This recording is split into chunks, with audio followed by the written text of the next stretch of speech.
Hello friends, कैसे हो? उम्मीद करती हूँ अच्छे होंगे। मैं रितु आपका स्वागत करती हूँ एडू ब्लॉसम में। दोस्तों, पिछले वीडियो में हमने सिंधु घाटी से संबंधित कुछ तथ्यों को जानने का प्रयास किया था। इस वीडियो में हम सिंधु घाटी की उन विशेषताओं का अध्ययन करेंगे जिसके लिए सिंधु घाटी सभ्यता मुख्य रूप से जानी जाती है। क्या आप जानते हैं आज हम जो सिंधु घाटी का अध्ययन कर रहे हैं किस लिए कर रहे हैं, क्यों ये इतनी इम्पोर्टेंट है? सिंधु घाटी सभ्यता इम्पोर्टेंट है अपनी दो विशेषताओं के कारण। एक तो है उसकी नगर नियोजन व्यवस्था और दूसरा है उसका जल निकासी व्यवस्था। दोस्तों, सिंधु घाटी सभ्यता जो है वो अपनी जितने भी आसपास की समकालीन कांस्य युगीन सभ्यता थी उसमें अपने नगर नियोजन के लिए जानी जाती थी। क्यों?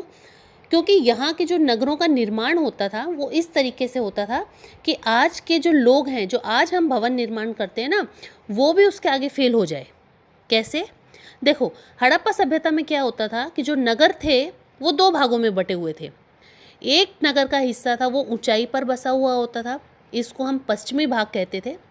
और ऊंचाई पे बसने का कारण ये होता था कि यहाँ पर जो उस सभ्यता से रिलेटेड जो भी उच्च जाति के लोग होते थे, जो राजा महाराजा होते थे, जो सभ्य लोग होते थे, वो इस इलाके में बसते थे। ठीक है। और इसकी विशेषता ये थी कि ये जो नगर था ये पश्चिमी इलाके में होता था, ऊंचाई पर बसा होता था और इसको बाहरी आक्रमण से बचाने के लिए इसको चारों ओर से चार दीवारी से सुरक्षित किया जाता था।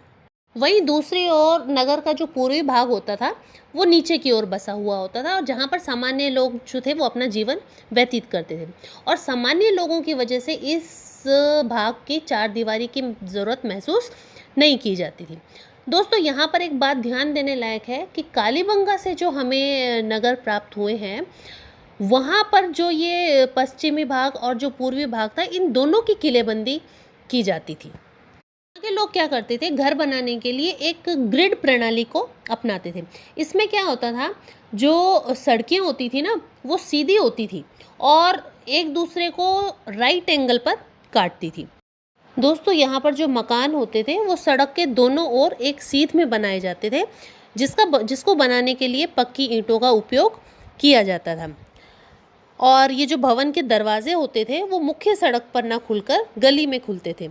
परंतु लोथल जो है वो इस बात का अपवाद है क्योंकि वहाँ पर मकानों के दरवाजे मुख्य सड़क पर खुलने के अवशेष मिले। दोस्तों, आज हम क्या करते हैं, अपने घर की छत बनाने के लिए लेंटरों का इस्तेमाल करते हैं, लेकिन उस समय की जो सभ्यता थी वो कांस्य युगीन सभ्यता थी, लोगों को लोहे का ज्ञान नहीं था। तो उस समय क्या करते थे, भवनों की छतों का निर्माण जो किया जाता था वो लकड़ियों की सहायता से किया जाता था।